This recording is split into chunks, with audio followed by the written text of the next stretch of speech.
right, another podcast from the Michigan Institute of Athletics in Brighton, Michigan. It's going to be a great podcast today. I'm really excited for this one. Right before I get into it, I want to shout out VetLife. VetLife is a 501c3 nonprofit company. It's a company of veterans for veterans. Every veteran faces difficulties when they transition from active duty back to civilian life, and VetLife is there to ease that transition. If you want to reach out to VetLife, you can do so through Instagram or Facebook, or check out their website at vetlifetoday.org. So without further ado, I want to introduce Kelli Uphaus. Kelli, I've known your family for a long time. I know your husband, Derek. I know your son, Evan. He actually trained with our program for a little bit. And you said you've watched some of my podcast episodes, so I kind of want to start this one the exact same way. Before we talk about who you are today and the campaign that you're running, I want to go all the way back. I want to talk about what were you like as a young woman? Where were you born and raised? What were the things that shaped you into being you so that we understand the person that, is speaking today? Okay. Well, I was raised pretty much all over the country. I was born in Colorado. My mom was an interrogator for the Army, so she did some work with the Army that way when I was little. My parents divorced when I was a baby, so I was raised between two households. I spent more time with my mom than my dad. My stepdad was in the Army as well. He did satellite technology, so I literally traveled just about every year for my whole life. So I've been in schools all over the country. I've traveled all over the country. I can't say I have lifelong friendships that I made as a child and grew up with them all the way, but I do have a ton of friendships that I've made through all the travels of my life, which is wonderful. And now with the internet, it makes it so much easier to connect with people. So Would you think that it really built your independence when you were a young kid? Because I went to like 5 different schools Absolutely. too. And I knew that every single time you get ripped out of a friend group and you have to start all over and you have to reintroduce yourself to the world and you have to put yourself out there again. Yep. Mm-hmm. Am I going to be liked? Am I going to be disliked? It really built my independence as a young kid. Is that what it did for you? Absolutely. Absolutely. I mean, being a young woman going into schools halfway through the year, leaving halfway through the year, you have to get a very strong sense of self and you have to know who you are. So I've learned through my travels, through growing up, who I am. I am somebody that I always stand up for the little guy, protecting the underdog. That's always been who I am. So it's something that defined me growing up in a situation where I was never on an even playing field. I always had to kind of adjust myself and adapt myself to every situation I was in. I've lived in Japan. We lived briefly in Germany. I've lived in Georgia, Mississippi, all over the United States, California, Arizona. I mean, I could go on and on. But it's one of those things, the adaptability, having to learn how to navigate different types of people, different types of backgrounds, different types of cultural societies. Tribalism in schools, it's a thing. Tribalism in our culture is a thing. So learning how to navigate that has been, I think, one of the most defining things. And one of the other parts of that is when I was a teenager, I dropped out of high school. I didn't have any forward direction. I didn't know what I was going to do. And my dad stepped in and was like, hey, we'll help you. So he moved me out to Michigan where they stayed, and my family's on that side all from here. So like Hobbs Restaurant in Ann Arbor, that was my family's restaurant. So I moved here, found a sense of family that I never had growing up. I saw my brothers with lifelong friendships, and that was something I kind of wanted for myself because I didn't have it. So when I had my daughter and I moved back to Michigan, I had her before I moved back here. I put myself in school. I was going to do well for her. I ended up getting married at 19 years old and having a child at 20. So it was a lot. But my dad helped me with going to school. I had help. I had somebody that gave me a lift up, gave me some direction. And I think everybody needs somebody like that gives them a hand up, gives them direction. So I went to cosmetology school because I was in college to be a teacher. That's actually what I went to college for. That's going to align well with your story now when we get to it. I wanted to be an automotive teacher, actually. I was in auto programs all through high school. Loved it. I was actually really big on the school wrestling team as far as being like a manager of the team. One day I wanted to try to be on the wrestling team, which back in the 90s was not something girls typically did. So for me, I've always kind of been outside of the box, a little bit more of an individual. A lot of people didn't really understand me or want to be around me or connect with me, but as I got older and found that sense of self, that was also something that I didn't care. If you like me, you like me. If you don't, you don't. I'm not going to be everybody's cup of tea. I know that. So going into the field that I actually ended up going to, it was a decision-making thing where, do I finish college and put my daughter through having to be in daycare and going through all the things I was going through as a single mom, or do I do cosmetology school, which will get me an education in 2 years and get me on the road to making my own income, having my own family and my own life started.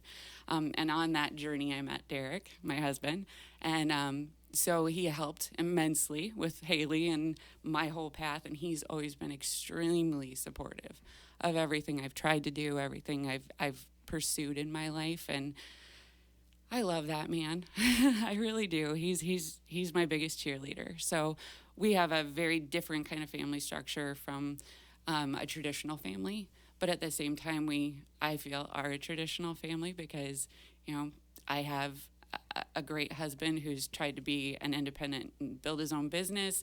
He's worked for other people. He got a degree in 2008, and when the market died and everything left, okay, so you're the stay-at-home dad, and I'm going to go make an income, and we're going to make this work. So he stayed home. We had a baby, Evan, and he was the one that was taking him to their, events and lessons. That's how you met him. He was, taking Evan to go to jiu-jitsu. And I loved that part of our life. I loved seeing that we could be different from what the normal structure was, but everything functioned well, and we loved, and everything's good that way, and through the course of time, I decided to open my own business. He ended up finding something that he enjoyed doing through an HVAC company, so he's full-time employed. Our daughter is a graduate of Central Michigan University. She's a teacher, which is awesome. So, teaching kind of runs in my family. It's something we've always wanted to do. And one of the things in my career and my journey that I've done is teach hair. I did hair shows. I've worked backstage, but I also really wanted to be able to help young stylists learn how to move forward by understanding the base of our business, but at the same time that these are humans in our chair, and we need to be able to connect with these people. We need to be able to, help them see themselves the way we might see them, in a positive way. And I love making people feel good about themselves. That's actually one of the defining things about me, I think, is that I love to make people feel good about who they are and what they're doing in their lives. So any support I can give somebody that's on a journey, I do, because that's what I like to do. So that might be a big part of the draw to wanting to be a teacher, wanting to be a helper, wanting to do hair. Like, you want to interact with people. Absolutely. And it sounds like you want to make people feel good. You want to build them up. You want to, encourage them. Like, so it all kind of aligns. It makes sense. Mm-hmm. So with you having lived at so many places around the world, what insights do you think that you could pull from that the regular person that like maybe grew up in Howell, Michigan's never left Howell, Michigan, that, they wouldn't really understand? Because I've traveled all over the world. I've experienced those like cultural shocks and the way people are different. And a lot of things that we take for granted here in the United States, they're not this way in other parts of the world. You don't know that until you travel, but then you're like, wow, like we really have it good here in a lot of ways. And then there's things we always want to work to get better. What are the biggest things that you think you pulled from, the traveling experience? Like, how did that grow you and stretch you as a human being, I guess, is the question. And then second, do you think that defining moment of having your first child was like giving you purpose, and now all of a sudden you were on a course with passion because you have purpose? Now you have this little being that's going to depend on you. So just those two parts, and then we'll continue your story. Yeah. So one of the things I think I pulled from everywhere I have lived is cultures. They're just different. And there's pieces of those cultures that are beautiful, and you can take all those pieces of those cultures and grow them in your own community if you find those pieces beautiful. I really love the respect and dignity that comes with like the Japanese culture. Their culture is beautiful. They have other aspects of their culture that's not so great, right? But who doesn't at this point, right? So living down south, I have, it's very different from living in the Western, up in the middle Midwest belt.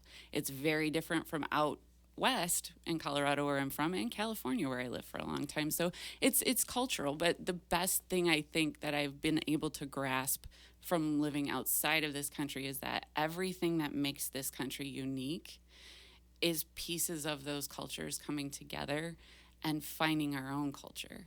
And that's something that it transcends everything. I mean, that's what makes America America. We're tons of different people from tons of different backgrounds, all learning how to live together, maintaining those pieces of us that is deep-seated and built there, but at the same time sharing it and being able to grow from that. I think that's wonderful things. And really, it makes you, if you do this correctly, you have to respect the individual. You have to respect people as individuals because we are so diverse. Absolutely. In a lot of cultures, there's way more conformity. Mm-hmm. There's a generalized, nationalized standard of being. You know what I mean? This is good, that is bad, this is right, that is wrong. America, there's a lot more diversity in there. Mm-hmm. And, we're always talking about like inclusion and these things.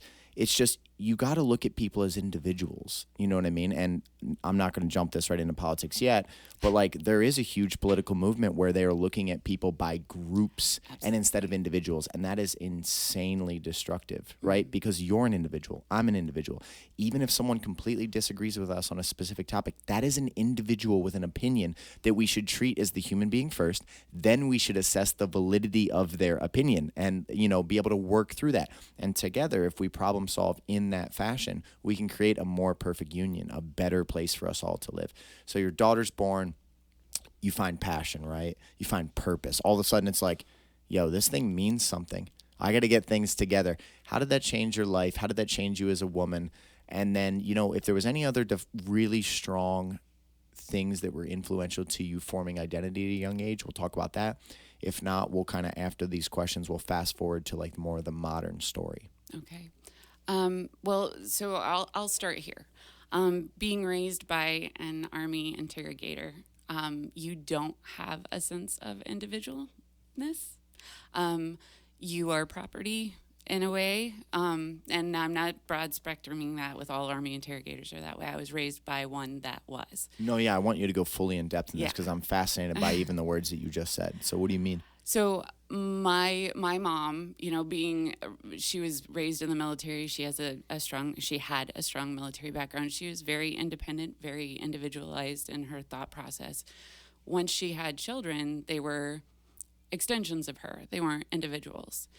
When I had my daughter, that was something that always affected me. Like I was not ever considered my own self. And I think that's a big part of the reason why I always tried to figure out who I was, because in my home life, I wasn't allowed to be who I was. I had to be whatever I was told to be, do whatever. And I have siblings that are, 10 and 12 years younger than me. So I was their caretaker when she was away. She didn't work. She was protesting, and my mom was kind of political. She's vegan. And so I was raised vegan, and it wasn't an option that I didn't want to be. It was, you will be if you live in my home. You will do this if you live in my home. So it wasn't like education on why she lives a certain way, trying to show that to you and then seeing if you accept that and want to be part of it. It was, you will do as I say. Right. And that was damaging to your yeah, I bet you had a period where you lashed out and rebelled extremely hard because you have to find who you are. That was the dropping out of school period for me. Yep. And that was the lack of individual self. Like I was lost, completely lost. So once I had my daughter, she really did change everything. She's fiery and amazing and beautiful and very different from me in so many ways, but also so amazingly just who she is. And I love that she's so strong in who she is. And I hoped I always translated that to her through growing up. I might get a little teary because, I love my kids. So with her, that actually kind of starts that journey is I wanted to always make sure whatever I did out of love for her and for her in a way that she was able to grow from it. Separate from me, but on her own and learn on her own what path and journey she wanted to take in life. That was a big thing for me. I wanted her to have a direction. Do you think you rebounded so hard on the like loving, caring, everything side that there was a lack of discipline and structure and like helping her to avoid some of the pitfalls in life? Because a lot of times I see that rebound. Or do you think you had a good mix? I actually think I was a little too militant with her when she was younger.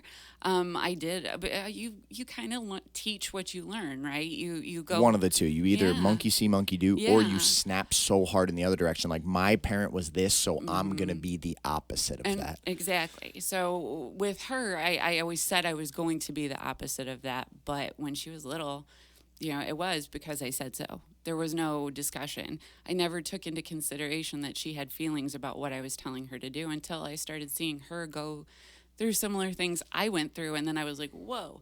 And a great part of that is Derek. He actually steps in and he's able to, because he was raised with the mom, the dad, the brothers, the sisters, all in the same community in Pinckney. His grandparents were right there. So he has a very different background from me, and his parents weren't like that. So he was my balance. He was somebody that was able to step in, and he came into her life when she was a baby. She was a year old. So he helped to teach me how to become the mom I wanted to be, because he did give me that balance, and he showed me a side that I didn't necessarily see. So seeing her as an individual as she was growing up, it was really interesting. It was a huge growth experience for me too, because I was growing. Every parent, the first kid is your learning kid. You don't know what the heck you're doing until you start seeing what's happening with that little person. And then you're like, oh, geez, I'm not doing it right. Or, yay, it's going great. With her, one of the things I saw was she struggled really badly in school. We lived in Chelsea at the time, and one of the first things that I was told to do is medicate her. She's got ADD, she's got ADHD, she's got this, medicate her. And I was like, no. I can research, I can figure some stuff out. We cut out sugars, we cut out dyes. I tried to do everything I could to be able to help her to be who she was without drugging her. That was a huge thing for me, because I saw with my friends whose kids had that they became lethargic. They lost weight. It was scary to me. I didn't want that for her. So after a couple of years of being in the Chelsea Public Schools, having that, and I was also treated as the young mom. I was ostracized because I wasn't in the marital norm and all that, and that was tough. I tried PTO, and I kind of was left out of the mix. If you've ever seen Bad Moms, the movie, it's very similar to how that structure really actually is. It's not exactly that, but it's very similar, and it makes you feel like less than. It makes you feel like you can't do anything right. And all I want in this life is to do right by those little people, right? So I moved her into a charter school thinking that would be a better situation for her. It turned out not to be a very good one. And so my husband and I made the decision, okay, we're heading into 8th grade. What should we do? Should we put her back in Chelsea school? Should we start looking at other school districts? I was like, you know what, 8th grade, let's put her back in Chelsea. She's got friends there. Her 8th grade year of middle school was rough, but when we put her in freshman year at Chelsea, it was way rougher. She had so many absences for ditching to go vape in the classroom that she was having to do Saturday in school suspension. And one Saturday I walked in to give her something she left in the car, and she wasn't there. And I found out that they hadn't been contacting me to let me know that my kid wasn't showing up. Why? And they weren't contacting me to let me know why my kid was having these, in-school suspensions or whatever they were calling them at the time. And so I went to the principal and I said, I'm really concerned. I'm concerned about the friends she's hanging out with, the things she's getting involved in, and the fact that she's had this many absences in one semester. This is unacceptable. I'm going to take a week off work, and I'm going to follow her to all her classes, so I'd like her schedule so I can get my day set up so that I know how to do this. And I was told by the principal that if I showed up to the school, I would be removed by the police because they didn't want to damage her psyche. So for me, it was like, okay, am I being a militant mom? Am I going back to what my mom threatened those things, but she never did, And what she did with me was she put me in an alternate high school that sent me to a prison, and I got to have a prison somebody that's in prison for murder tell me how to live my life and move forward. That was my mom's solution to my bad kidness. I didn't want that for her. I wanted to be a mom that was like, hey, I'm watching you. go to your class, do your thing, do what you're supposed to do. And when I was told that, I went home and I told Derek, I'm like, how can I parent my kid if I'm not allowed to parent my kid? How can I hold her to a respectable, responsible level of where she's supposed to be right now, but have absolutely no backing? And then on the other side of the coin, have absolutely no repercussions for the behavior that she's exhibiting in school. Because if you're not following through with detention, but the school's not telling you they're not following through with detention, what's happening here? What is this? We don't want to damage her psyche, they said. So let's allow my child to flunk out of high school, destroy her life at a young age, not hold her accountable, not get her back on track, let her live a ruined life until the point where she's a literal disaster in her 30s because she didn't get things together in her teenage years because we didn't want to damage her psyche. What do you mean damage? It's uncomfortable when you get called out for doing the wrong thing. It sucks when you're not stepping up and someone's there to hold you accountable. It does not feel good when there's a parent that's like, there will be repercussions if you don't do these actions because these are necessary for your growth. You're not damaging the kid. You're helping the kid. We've had this extremely weird shift. First of all, where schools have thought they have so much authority, parents need to start stepping up and taking that authority back. Like, no. We are choosing to send our children there, trusting that you have their best interests at heart. The moment you don't have the children's best interests at heart, what are we doing? Why are we even sending them to you? Like I would have been speechless. When you said it to me, you probably won't see my face on the podcast, but I was like, excuse me? I am asking either you to step up where you need to be going out of the way to let me know if she's struggling, or I will personally step up and you're threatening to have me removed. You know what I mean? And I would love to hear their side on like why in the world that was a suggestion, but just those words, it might damage her psyche, is very revealing. It's like they're so disconnected from reality now. No, that's called accountability. And you know what? It doesn't feel good when someone's, watching over you if you're doing the wrong thing. Guess what? If they care about you, that's what they do. If you don't give a shit about your child, then you would just let them do whatever they want, flunk out of school all you want. I don't care. That's not you, though. You love your child and you're trying to guide her correctly. So, yeah, that's unbelievable. And it's going to tie into the part of the story that we're getting to perfectly because you have firsthand experience with schools that, are not doing the right thing for children. And maybe they're just misguided. Maybe it's from a place of like too much emotion or compassion or empathy where they're like, oh no, like that'll make it more difficult. No, it won't. It'll help course correct. If you are driving towards the edge of a cliff, it might make you uncomfortable for me to start yelling at you like, hey, there's a cliff up there. And then all of a sudden, if you're still going, I might grab the wheel from you.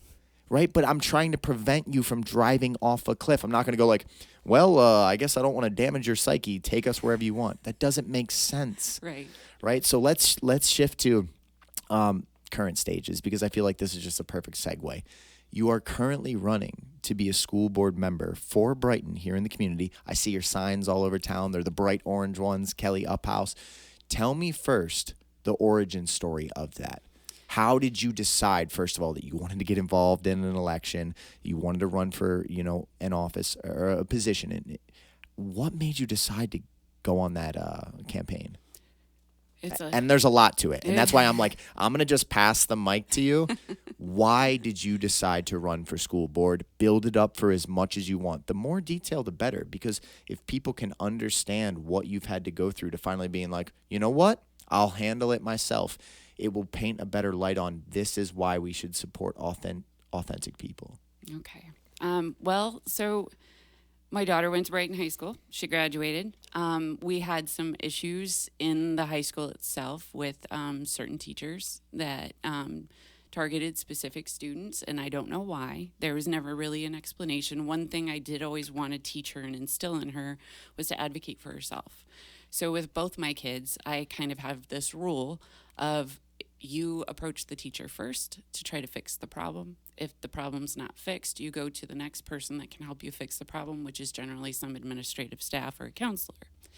If they can't help you fix the problem, then you come back to me, and that's when I step in. And I the minute my daughter was able to drive, you make your own appointments. You're now on your own schedule.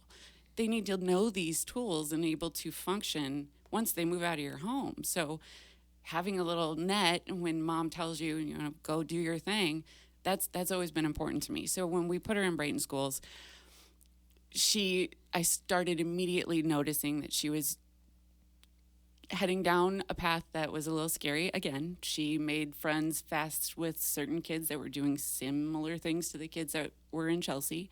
Why do you think she's drawn to that?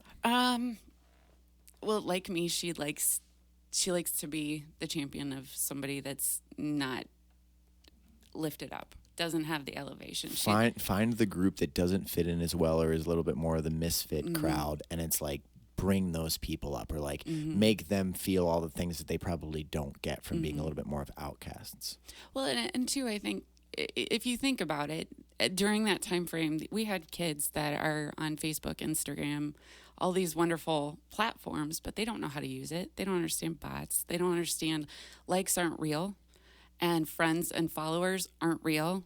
They're just simulations, basically. And these kids are defining themselves based on these simulated scenarios on the internet. They're in like a constant state of comparison. Yes. So they're looking at everybody's highlight reels of the best moments of their life, especially if they look really upward and they see people driving fancy sports cars and millions of dollars and they're famous and they're flying around the world. And then they look at their life and they're like, this sucks. They feel diminished. So 100%. Then they go towards those. Everybody, we're tribal people. That's what we do. Humans love to be with humans. It doesn't matter.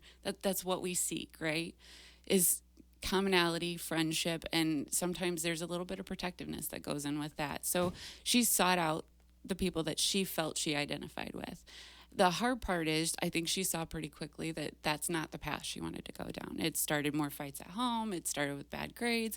And I kept telling her, I can't afford to put you through college. I can't afford college for you.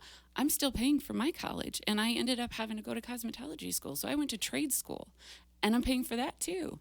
So if you want a trajectory forward, if you want anything better in your life, you have to work for that. And I'm here to support you, but I can't financially do all of it.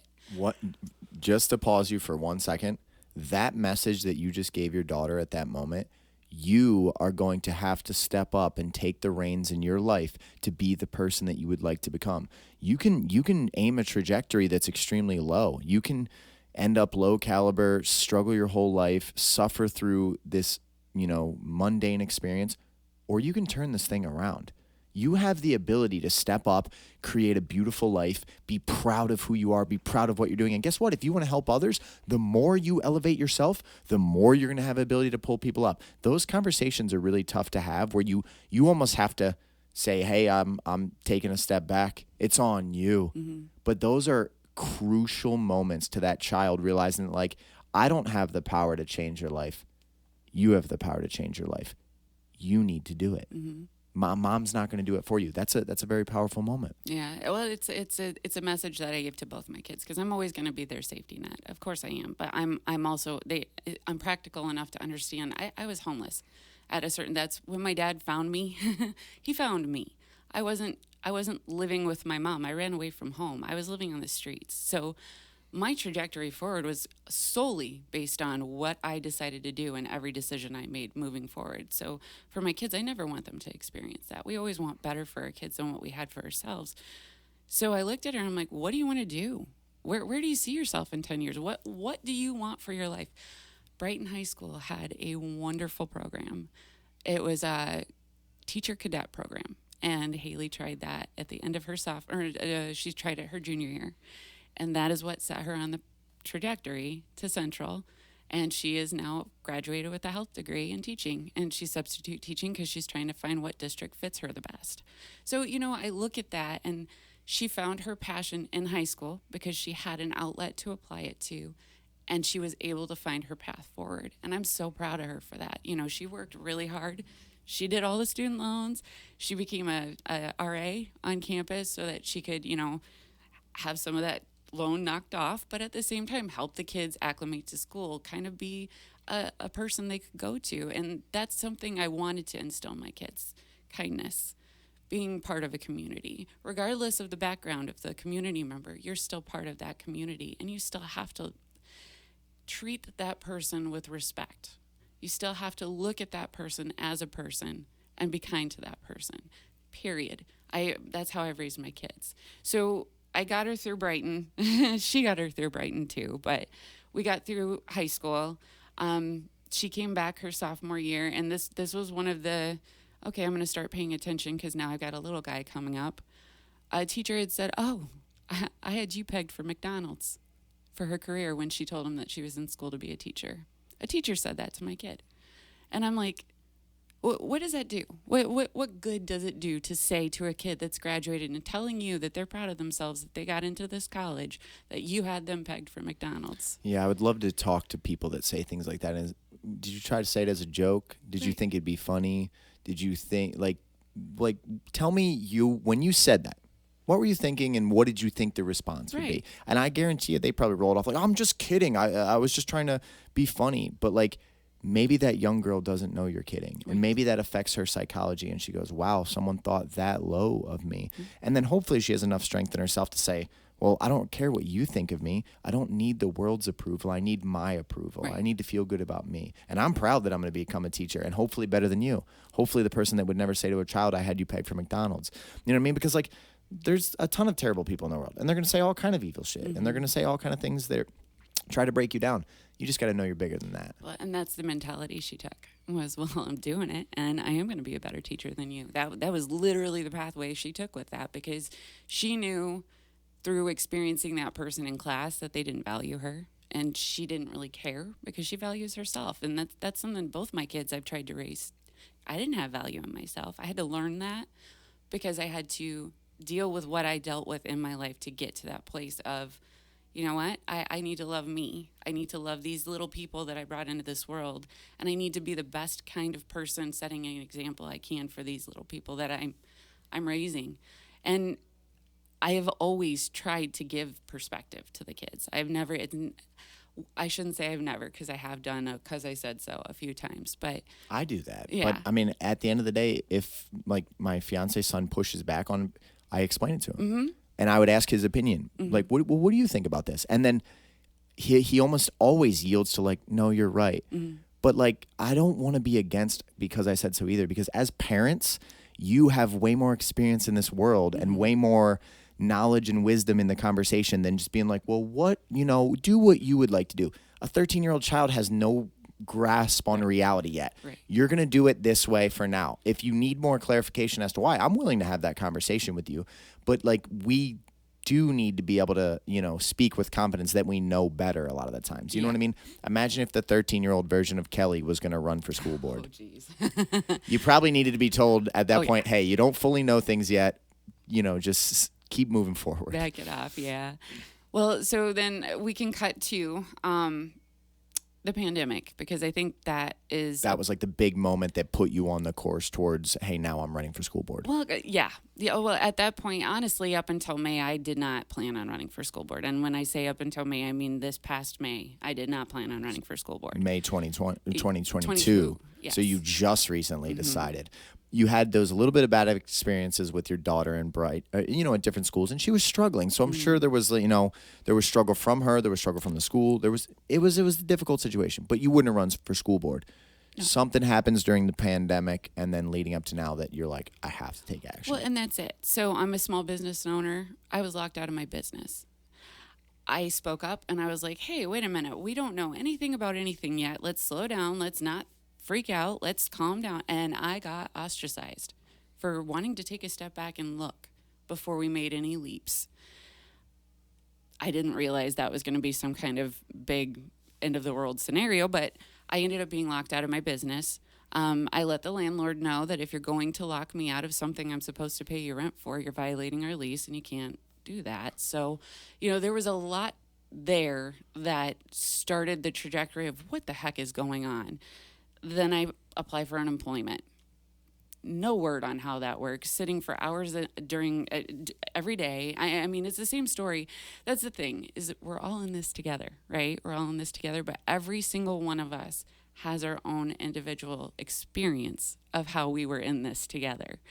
And for me, it was an experience of my kid, my little one, is now he has no School's shut down. It's not online. We have no idea what's going on. It's only for 2 weeks.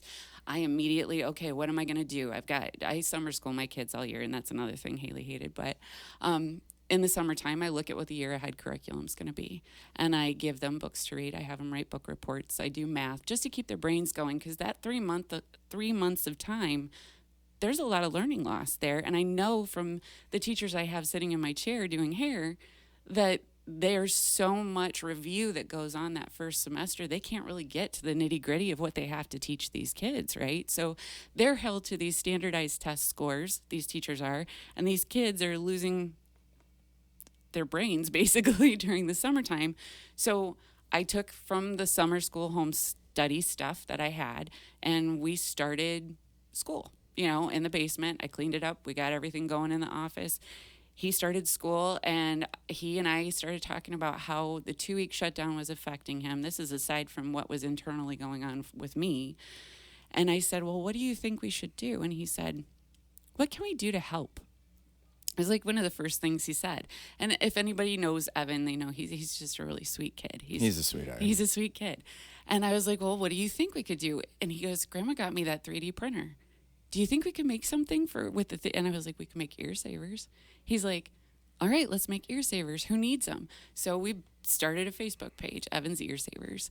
And my girlfriends that are nurses, my clients that are nurses, my clients that worked in grocery stores, they were messaging me, can we get some ear savers? So he turned this into this little voluntary business that was super awesome. And he felt good every time he got a thank you note. It built him. And I loved watching him grow from the goodness he felt by getting that return from something that was just an idea that his grandma got him for Christmas, So we were sending ear savers to Florida and North Carolina, all over the country, which was super awesome. Well, 2 weeks was up, and there was still no school, and summer was coming. And in my own personal life, I was not able to get unemployment. I was not able to get a hold of anyone in the unemployment office. No phone calls were being returned. I also felt a lump and was told by doctors, multiple, that I wasn't going to be able to get into their doctor's office because of COVID. So I couldn't see a doctor for my health.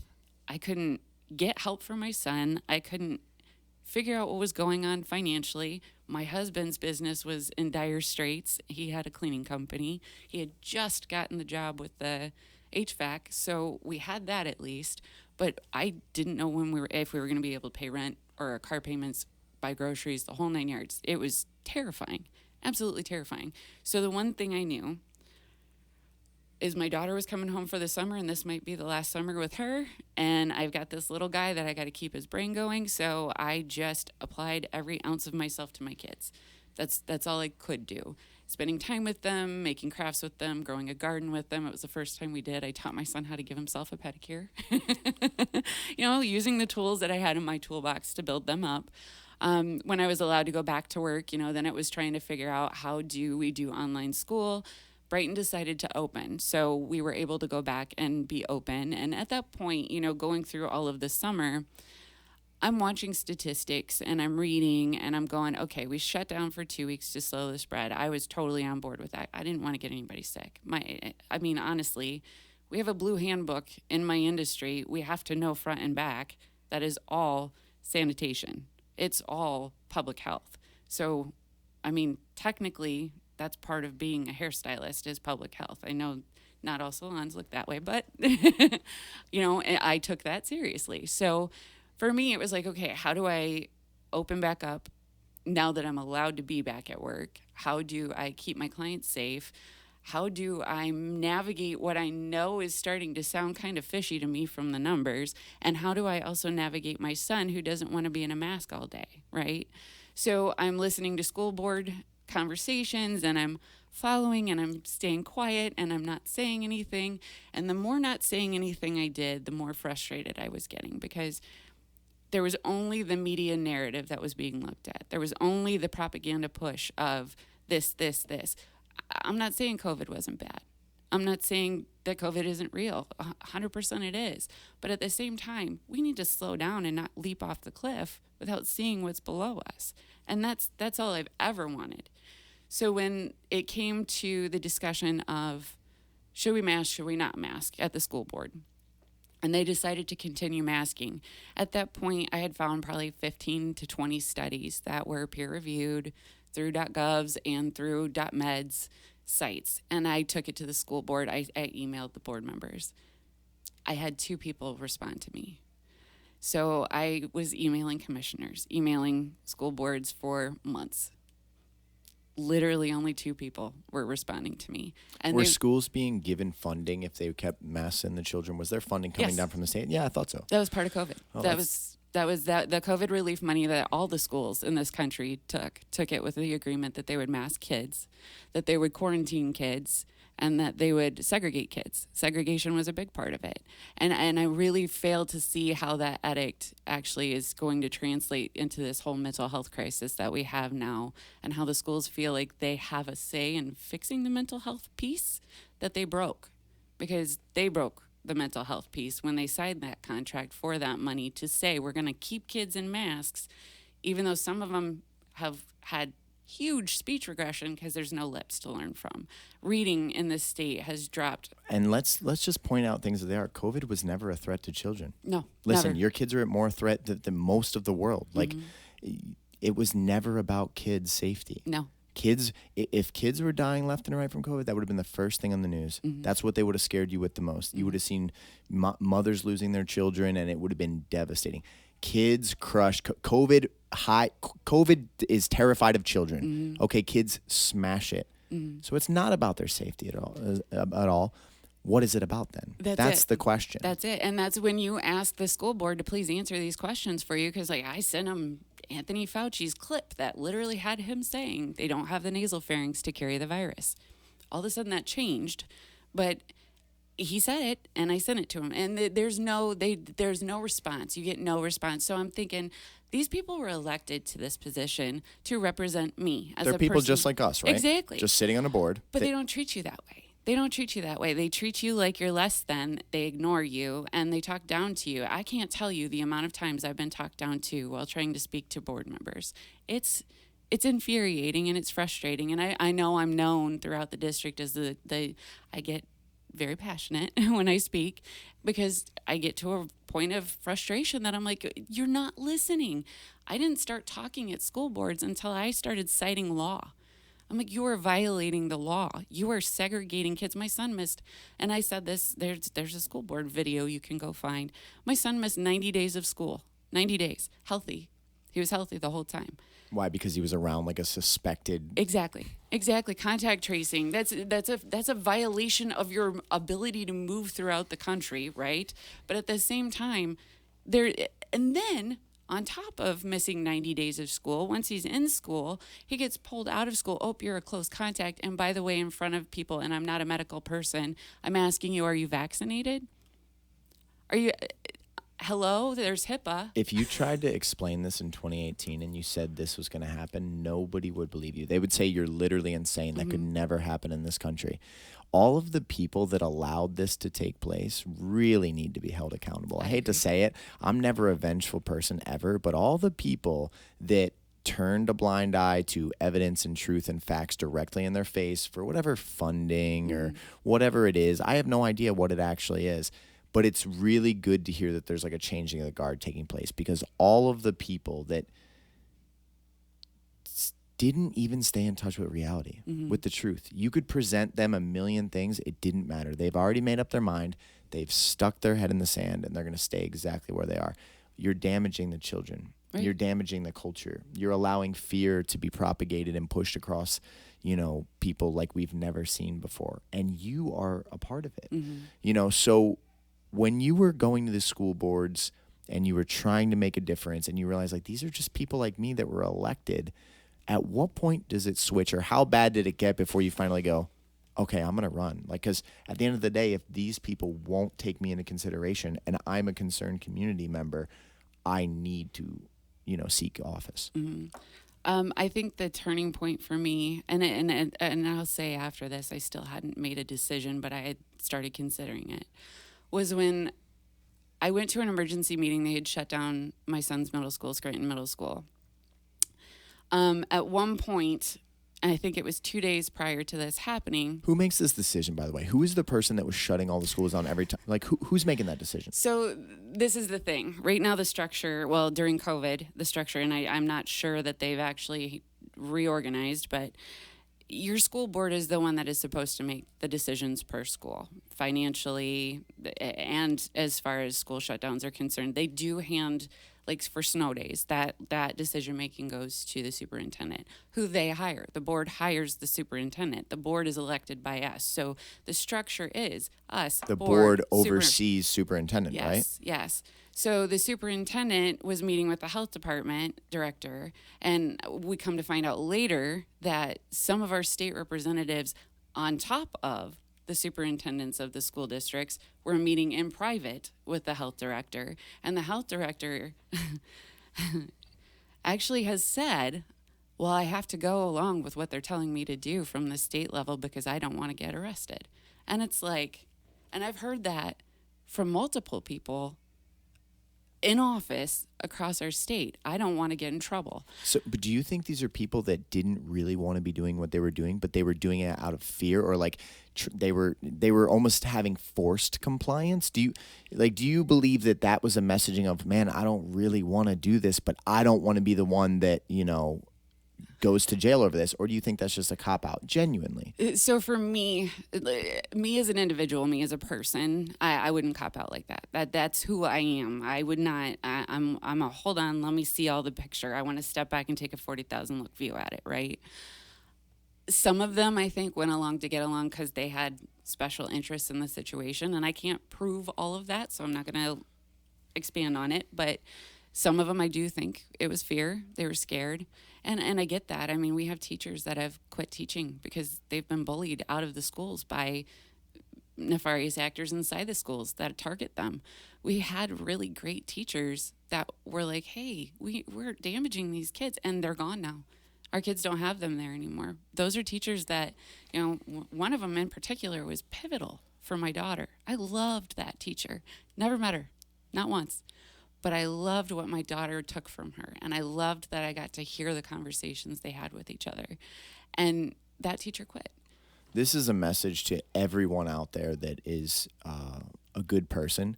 You need to learn to be strong. And you need to learn to be strong mentally and physically and in many ways as you can, because when this type of tyranny or craziness or lunacy points its finger at you, you just can't back down. What's happening is great human beings, this is what you're alluding to, and I've witnessed it too, great human beings end up having the spotlight point at them, or the angry mob at them, or emotional people after them, or authority, or whatever the resistance is. And they're good people, and they're like, you know what? I just don't want the stress, and then they step down. Mm-hmm. What you've done is you've allowed that madness that I'm speaking of to get stronger, because for every strong person that's a good person that is resistance that steps down, we have one less person fighting the battle for the children, for the community, for good people, and for the future of the country. If you're a good person, you should stand up as resilient as you can to any form of madness. When you're on an elected school board position, and you know something is not right, I don't care if it puts your job on the line. I don't care if they threaten to say, you could get arrested. You stand on what you believe in and in support of the constituency that you represent. Absolutely. You're supposed to be a representative for all of us. I won't back down. Promise you that. You witnessed that during 2020. You can't bully me. Okay, if you can present me information that allows me to change my view, I will 100% consider it. If you email me studies, I'm going to look at them and say, let's look at the validity here. Let's consider my current viewpoint. Let's consider this, and let's find what we can pull from this. But I won't back down, ever. We need people that have that type of resiliency to run for the offices, and we need people that don't want that type of pressure. You have to step down. You have to pass the torch. You have to say, hey, listen, at the end of the day, if they come after me, I'm just going to bend over backwards. I can't do it. Well, then, unfortunately, in today's culture, you cannot hold that position because they're going to try to bully you. Mm-hmm. They're going to come after you. If you're in resistance to the narrative or anything that's taking place, they expect you to fold. Oh, yeah. You cannot. Well, and they target you. So over that period of time, that especially in 2021, I watched parents talk about their kids not being able to obtain their 504 meetings because, the 504 structure, my daughter was on one. It's important. It's the school and the parent and a psychologist coming together and making the best strategic plan for that kid's outcome. Well, if we got kids that are getting knocked out of school every couple weeks for, weeks at a time, it just fell apart. And I'm listening to teachers, talk about how they have no support in the classroom, how they're being, and this is Ann Arbor schools, so, I was not super shocked, but not, I was a little upset about this. Teachers had spies, people spying on them, that told to the administration if the kids didn't have their noses covered with the masks, then the teachers weren't paying attention to that. Like, what kind of society are we in where we're having people tattle on people for things that really, at the end of the day, you understand my point? Yeah. Listen, that's why when people say things like, because I've had people say to me before, like, especially during the heat of everything, like, well, James, why don't you just put on a mask? Because listen, as soon as you concede to any type of madness, they're going to stretch it to the fullest. Now we're going to spy on your classrooms and let us see one child's nose, and we're going to report you, and we're going to get you to lose your job, and you're going to be... No. You know what I would say to them? None of the children in here will be masked. Period. I will allow any child in my classroom to take off their mask. And if the school wants to fire me over that, they can fire me, and I will bring a lawsuit to the Supreme Court if I need to. I will go all the way up saying absolutely not. This is a violation, and this is damaging these children.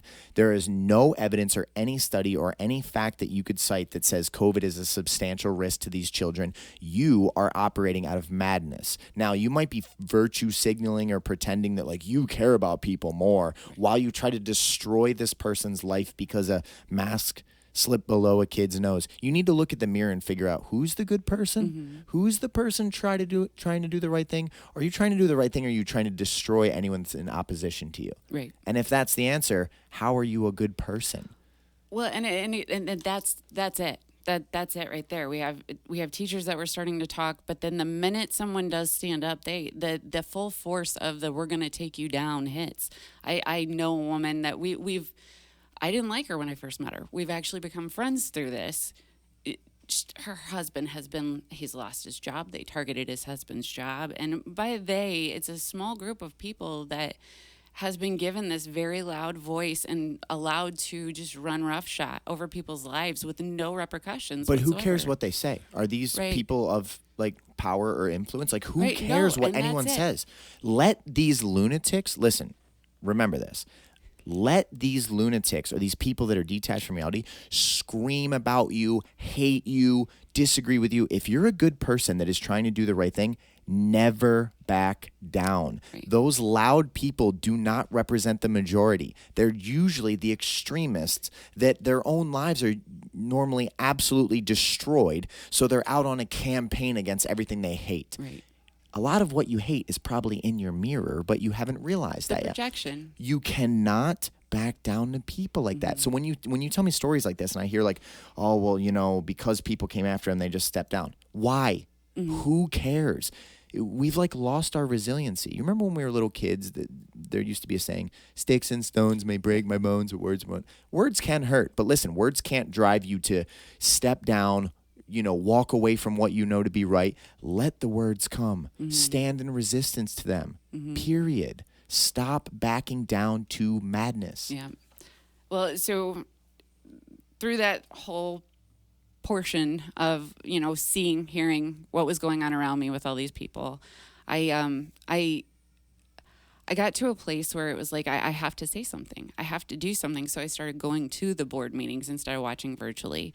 And I would... What timeline is this, by the way? This would have been probably winter of 2020, but I started speaking spring of 2021. Got it.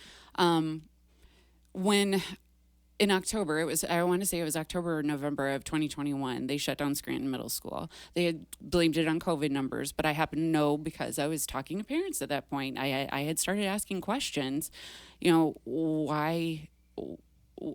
A dad had said that he had seen something posted on a counselor's office, took a picture and sent it. Well, when you look it up, It's a website that is based in SEL, CRT. It's social emotional awareness kind of website. It's called urevolution.com. If you go to that website, it talks about polyamory. I am sorry, but 10, 11, 12-year-olds don't need to know what polyamory is. No. They don't. 10, 11, 12-year-olds don't really need to know what schizophrenic sex with aliens is. No. And when I read that to the board, they didn't like it very much. And they didn't like that was being in Right. in the school, or Right. they didn't like that you were presenting They it? didn't like it being presented to them, the words that were coming out of my mouth presented to them, that was available for my kid to see on the window of a school counselor and look up the website. Now, I want everyone to think about this for a second. That person isn't a hired counselor. Mm-hmm. A counselor is someone that's supposed to help someone get their life in order. Well, and then it's deeper seated than that, because once you start looking, once you start FOIA requesting, which we have been doing, once you start actually seeing where the money trail goes with all of this, you start to find that a lot of these things are interconnected. Like, Wayne County dictates certain parts of our schools. Why does Wayne County dictate anything in our schools? Wayne County just had a big overhaul a few years ago because of deep-seated corruption, did they not, in their school district? So why are they saying anything when it comes to Livingston County schools? I'm confused by that. And then you start looking into connections with different corporations and stuff. So these counselors that are being brought in from an outside source. They're not even a counselor that was hired in the school. It's somebody that this superintendent brought in from a group that does the hiring and puts them in our kids' school. Well, when this counselor got called to the carpet because a parent saw and went to the principal, that counselor was let go, and our school was shut down 2 days later. That counselor is now in Howell schools, right? So because we use these outside sources to hire these people into our schools. Why are we doing that? What? You tell me. Like I said, it's the money. When you start looking at the wasteful spending of being part of groups and organizations that really shouldn't have anything to do with our public schools, or shouldn't even have any say in the demographics of our schools and how we're teaching. Are you saying groups are donating money to school? Like, so yeah, but how are these people that clearly that counselor is the wrong person? Right. I don't know who this person is, but if Right. you're at Howell schools now, I would be terrified to have my child take any advice from you. Right. Well, there's LESA. That is a state-funded program with our tax dollars that is for the state, and they hire people, and then they sublease them out to different districts. So this outside group is who we get our counselors from. It's who we get our substitute teachers from. And, there's so many more stories No, I I can understand. tell you. All we need to do, everybody would acknowledge this. I think any intelligent person would acknowledge this. We need to take those outside organizations. We need to get back to our communities. We need to be hands-on. It might be a little bit of work. It might be more difficult. We need to be hands-on with every single part of the process. Would I hire someone into this building through a third-party company? Like, oh, you know what? I don't care about the integrity level of the coach or the person I'm going to bring in. Just send me the person that you think is the best fit. Right. Why would I do that? If I'm trying to set a culture and I'm trying to give my students the best possible experience to grow as human beings and martial artists, why wouldn't I want to know exactly how this process is working? We need to get back to simplicity. I'm blown away hearing what you're saying. So it's transparency. There's none. There's no transparency. They say they're transparent, but they're not, because last year they said, well, we're not going to have SEL, social emotional learning, or CRT in our schools. Well, guess what? We've got this new Pathways program that they started through the school, where it's a mandatory 15-minute counseling session. And we just found out it's through teachers. The teachers are sourcing it, but it's a pilot program. Parents weren't asked if they wanted to be part of the pilot Wait, time out. program. Mandatory 15-minute, what, for every student? For every student in the middle school. Yes, mandatory 15-minute counseling meet. And when the superintendent explained it, he just explained it at a board meeting a couple weeks ago. I'm sure it's just, well, we just want to talk to the kid real quick, make sure everything's fine, blah, blah, blah. That's still something you run by a parent.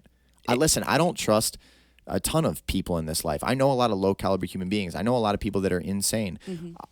I don't need my fiance's son going to some random counselor that says, well, what do you think about this, that, or the other thing? Right. No, if we need counseling, we will seek out a counselor That's how it used to as a be. family, okay? And we will make a decision as a family.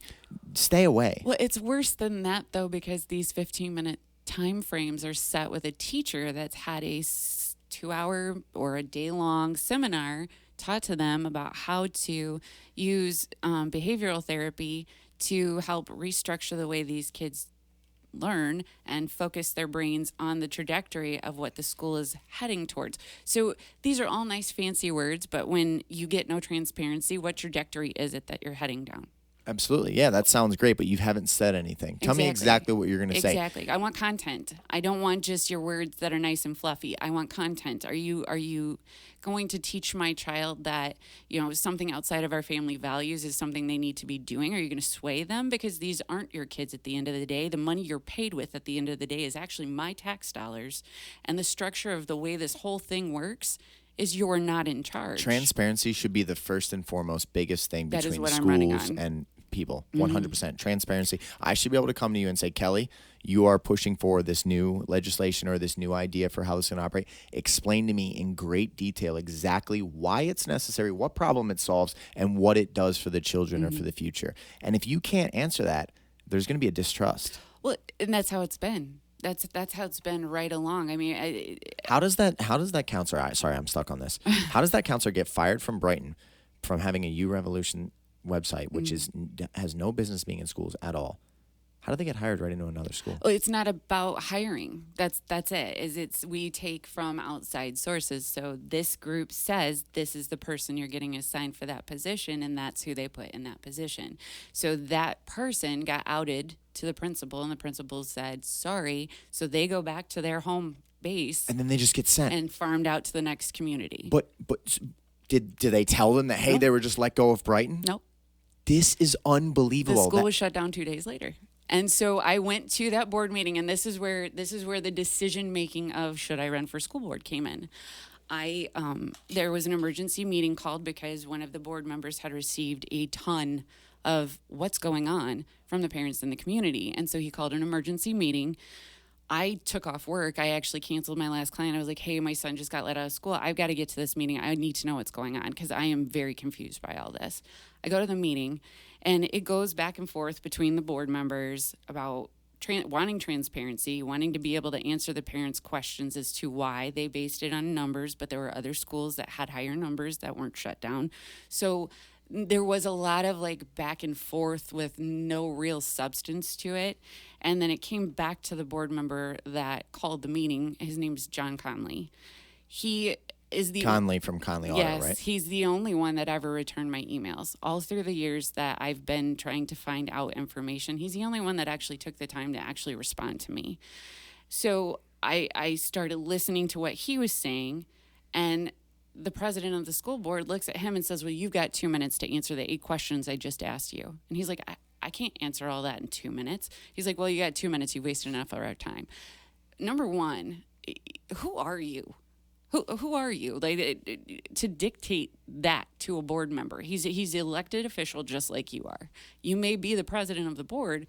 That doesn't diminish his capacity to be able to explain to us lower men. Who's the president of the school board in Brighton? His name is Roger Meyer. Roger Meyer. Mm-hmm. And has he been there for a while? Yes. Yeah. I can't tell you how many years. We've only been in the district 8 years, but he has been, for a very long time. How many school board seats are there, and how many are up for election in the one that you're running for? There are, I got to get it straight in my head right now. There are 7 school board seats, and there are 3 up for election right now. So we have Alicia Krebs and Ken Stahl, who are sitting board members. Their seats are open. Then there's a 3rd seat that is open because the person decided not to rerun. Candidates-wise, there's myself, Andy Storm, who I'm not saying we're running together, but we're helping you're each friendly. other. Yes, yeah, he's a neighbor of mine. His boys amaze me. One of them started a business, and he's just the coolest kid. And then Jennifer Marks, she was part of the PTO for a long time at the high school. I think she just stepped down this last year. So those 2 are the ones I'm mostly in communication with. And then there's another one. So there's 4 candidates running outside of the incumbents that are already sitting in the seats. So Andy has spoken at board meetings before about content in the schools, and he ran in 2018 for board. They targeted him. He lost. They call him a book banner and all this kind of, it's crazy. But one of the things that after having a conversation with him, because I had heard that about him when I first, started the idea of running, was book banning. We have a library, right, that is paid for by community funds. And then the schools have libraries for the students that are paid for by community funds. Those schools should have an age limit, just like movies do, as to what kind of content is sitting in their library. If my child has an assigned reading portion of a book that is similar to the U-Revolution website, where there's content in there that I don't think needs to be opened up to an 8, 9, 10, 11-year-old, I should have a right as a parent to say, I don't want my kid reading this content. And then on top of that, the age appropriateness of being in that school library is a very different thing than having it in the school, in a community library. If you want your kid to read it, go get it from the library. Go to the bookstore. You can buy it. That's totally fine.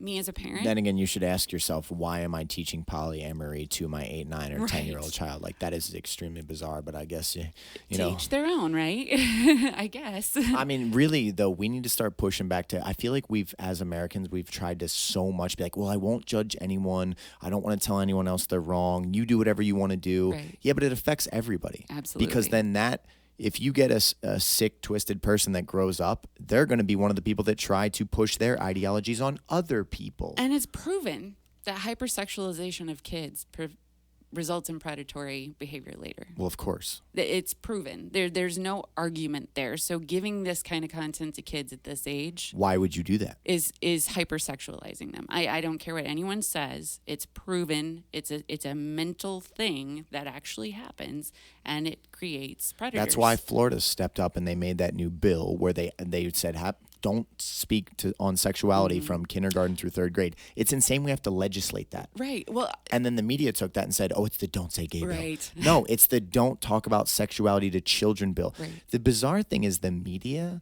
and a lot of really powerful driving forces are against people like you and I trying to keep things sane. That's weird. It is weird. That is extremely strange. What we need to do is just take all the powers that we're giving upward and we need to pull them back to our communities, because regular people around the community would all be against this. If we polled the vast majority of people, except maybe the John Kings of the world from WHMI, that guy is the biggest clown I think he got fired. He lies so much. I think he got fired, thank God, because he wrote a hit piece on me and tried to paint me out to be a terrible person when I challenged the 2020 orders. And, everybody's luckily seen through that illusion now, but there's a lot of people that are really pushing these agendas. And I would love to sit down with them and be like, behind what, what facade are you trying to present where you think it's okay to teach, these little kids about sex? How is that okay? Well, if you can't talk about it at work because it's sexual harassment, why is it okay to talk to little ones about it? Yeah, it doesn't make sense. It doesn't. It doesn't make any sense. So that meeting I brought that up. But the 2 minutes that was given, he cut him off. I immediately was like, let him talk, please. I spoke out of turn. You're not supposed to talk outside of your 3 minutes. But I spoke out of turn, and he gavelled me and told me to shut my mouth. I was dismayed because in my mind, I'm one of the people that helps to finance his decision-making up on that board. As far as I'm concerned, if you're sitting there representing every single person behind me and myself included. You don't get to gavel me and tell me to shut my mouth. So I stood up and asked him, what did you do with the $5 million that the school was granted? Because we have kids that are getting quarantined. We have schools that are getting shut down. Nobody's getting access to a classroom. Teachers are not getting any kind of support whatsoever. Kids aren't getting any kind of support whatsoever. The mental effects of what's happening is destroying these children. What have you done with that money? And it gets put into a general fund and dispersed, and now we get this and that, and I'm sorry, but there's no transparency there. Administrative compensation Right. for the stellar work that they've been doing in the community. Right. And the craziest part is school board isn't a paid position. It's a voluntary,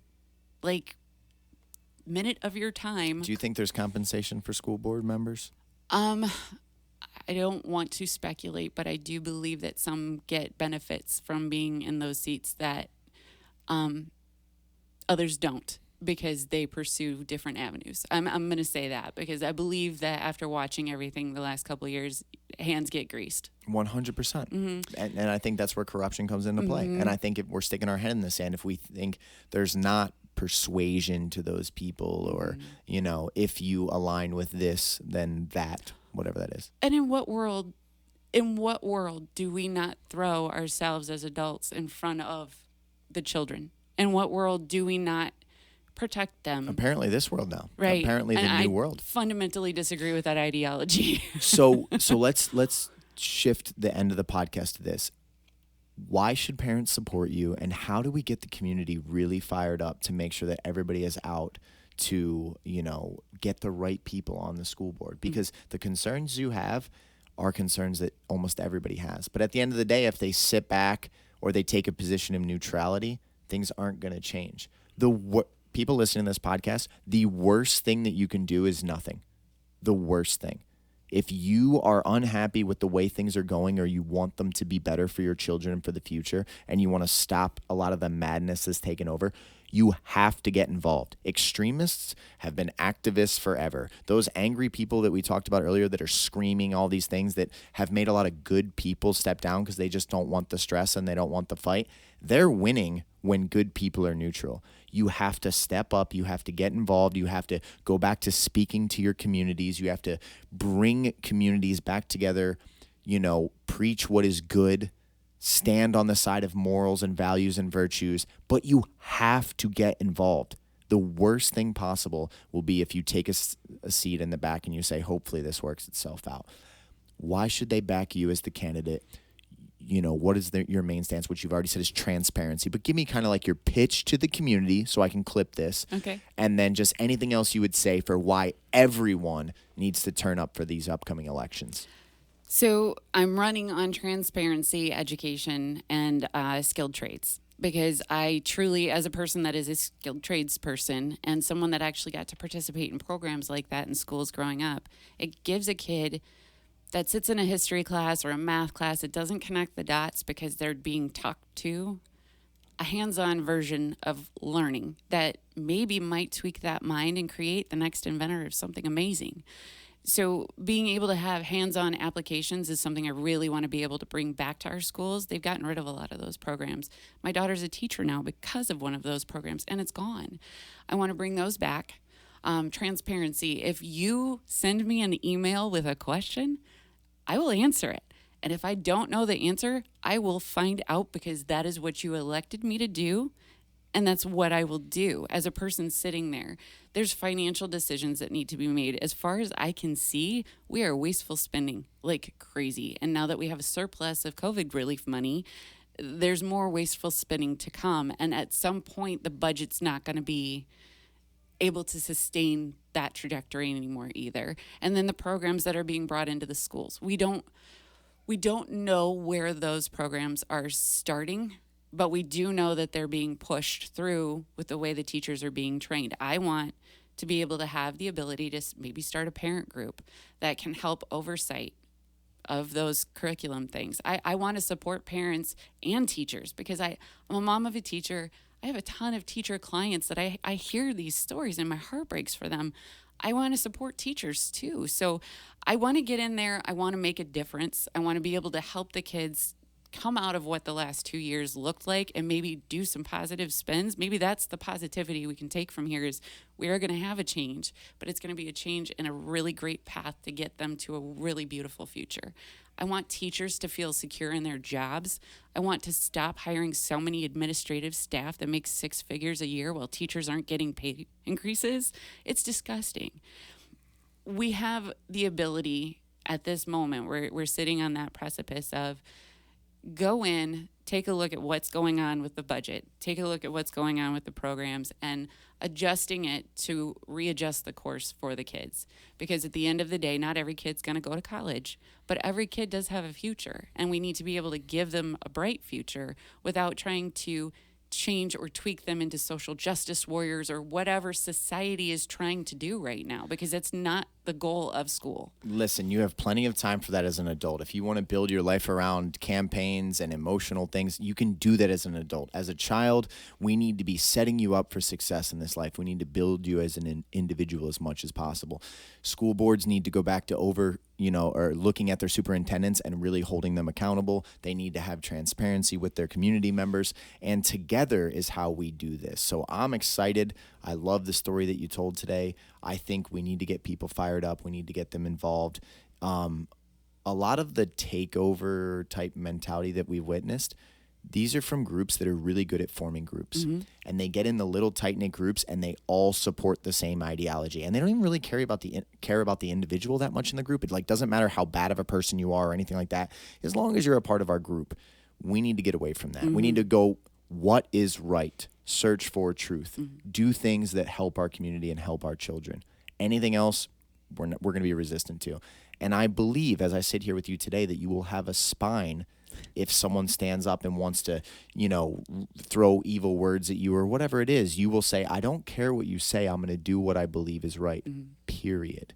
Regardless of, write a newspaper article that I'm terrible because I didn't allow your agenda to go through. I do not care. I'm going to do what's best for the children. At the end of the day, the community is longing for that. People deeply desire that. We've lost faith in our elected officials because so many of them cower in the, to the emotional mob. Mm-hmm. You're not going to do it. I'm not going to do it. I think there's a lot of people in this community that wouldn't bend backwards either.